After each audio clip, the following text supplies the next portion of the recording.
the way United has handled this has been nothing short of a disaster. And I think to address the people that want Mason Greenwood back, of course, a lot of for a lot of them it's football reasons. We need goals and stuff. I want to make it clear: this boy has not kicked the ball in 2 years. He's not going to be the same player. And even if Mason Greenwood comes back and gives us the Greenwood we knew before he went away, what difference does that make at Manchester United? Does that mean Manchester United is going to win the league? No. Does this mean we're winning the Champions League? No. So again, the marginal benefit we get is not worth it. Two, Manchester United clearly have the way they crafted that statement just makes me believe that they are trying their best to find every single way, every single PR way to bring this boy back. Starting from the beginning of that statement, it said, following the dropping of all charges against Mason Greenwood, there were no charges dropped because there were no charges filed. Yep. Right. And there were no charges filed because it was impossible to get evidence. That is what people have to understand. When there is some kind of impediment, right, whether, social or otherwise, for the investigators to get evidence, they cannot move forward. So now that's a completely different situation from one where they were able to get evidence, they were able to file charges, said evidence went through the court system, scrutinized through the eyes of the law. You had members of the jury look at the evidence, you had judges look at the evidence, you had investigators, police officers look at the evidence, and then you return a verdict of not guilty. Then that's a different situation. But in this case, we never even got a chance to do that. That never happened. So I think the big question that we need to ask is, okay, well, why was the government not able to actually get evidence that they thought was sufficient to sustain a conviction? Well, whatever that reason is, we don't know. That's where their private life comes in. I mean, it's just going to look really, really bad. Every defense attorney prays for a sexual assault case like that, where the alleged victim is pregnant with the accused child. It's just a really, really bad look. So I want to clarify something real quick. The CPS announced that he was charged with attempted rape, assault, and controlling and coercive behavior. So he was charged, but he couldn't find enough of evidence to. So I think that we should clarify that. Oh yeah. Well, don't have the wrong impression. That is true. So I think the system in the UK is So in the US, a grand jury would have to return an indictment in the US system. I don't think they ever got to that point. They ever got to that point in in this case. But when they say charged, it just means that he was arrested and held on those charges. There was never like formal indictments filed in the way we would have a grand jury indictment in a federal district court here or a state superior court. There was never that. Is what I'm saying. So and I think there are some the crafting of the question behind an issue. It matters a lot. So this is the point I'm trying to make. For the investigators and for the Crown Prosecution Service, the issue statement for them was, can we get enough evidence against Mason Greenwood to give us any hope of getting a conviction beyond a reasonable doubt? The way they answered that question, they said the answer was no. Right.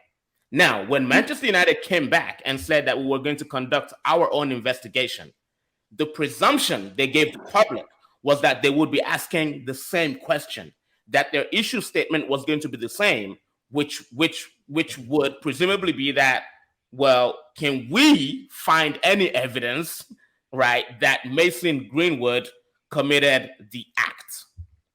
That was not the question Manchester United answered based on the statement they released.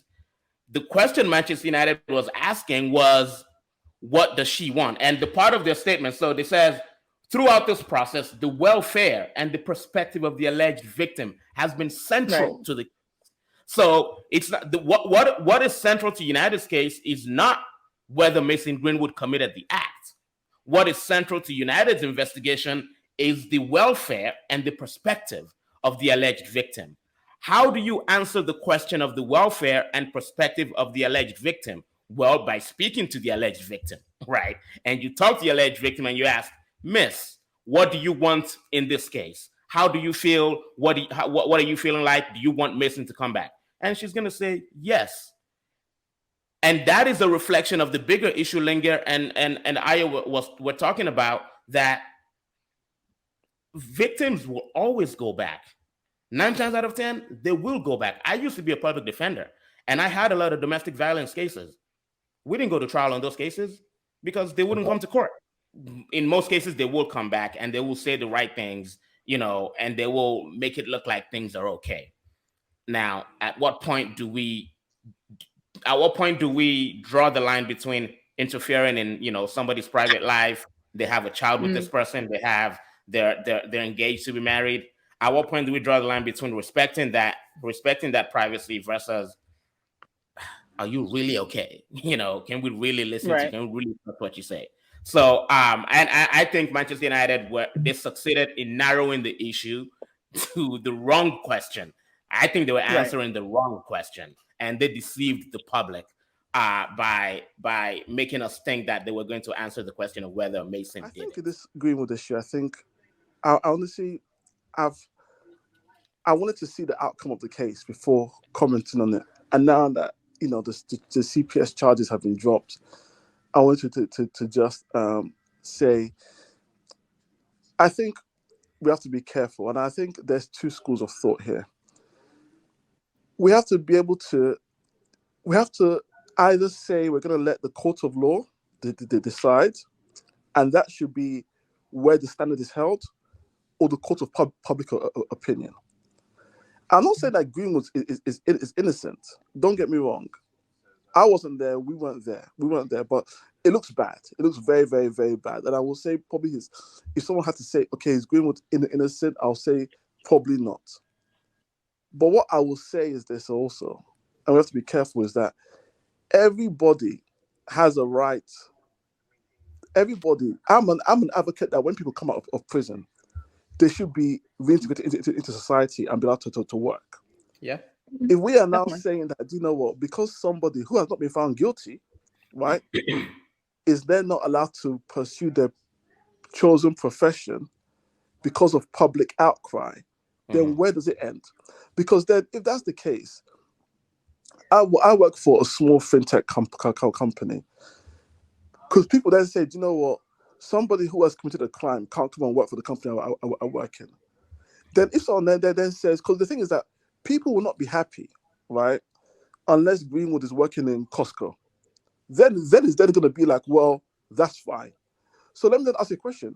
Why is it? Why would it be okay for Greenwood to be shunned by the football community, but then we now see him doing trolley service at Costco? Everyone will be like, well, that's right. So why is it okay to work at Costco, but not to work at Manchester United? Which kind of makes me think that the issue why a lot of people don't want Greenwood playing football again, because he's not just playing for Man United, he's playing for football again. Yeah. He's got the money he's earning. That's basically it. It is the money. As far as my personal, my personal thoughts on the evidence I saw is Greenwood is guilty. The question now about, is it good for the club? Is it good for him? It's all about perspectives. And if we bring 1,000 people here, we're going to have different perspectives. And we can try as much as we can to twist it left and right. There's a duty to women. There's also a duty to young men. There's also a duty to young women. There's also a general duty to society. Because we start digging deeper. A lot of young men have gone through court and didn't get the chance Greenwood got because they didn't have good lawyers. A lot of the Mendy case, for example, Mendy was not guilty. we And saw the evidence, and we could see the evidence where the it was more like the prosecution were after him because the people they brought out, the witnesses were destroyed on the stand. Bucci, I hear Bucci. My point, the point I was trying to make is this: Mendy was found not guilty, right? Yes. But Manchester City still were like, nah, we're not bringing you back.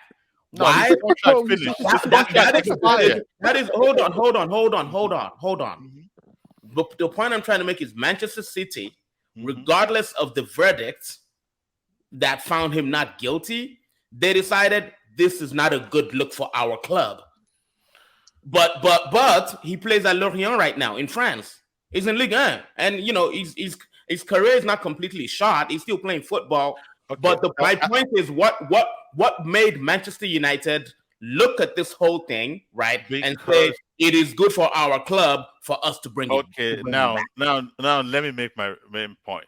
You brought in Mendy, the difference between Mendy and Greenwood, which is why I said it's all a matter of perspective.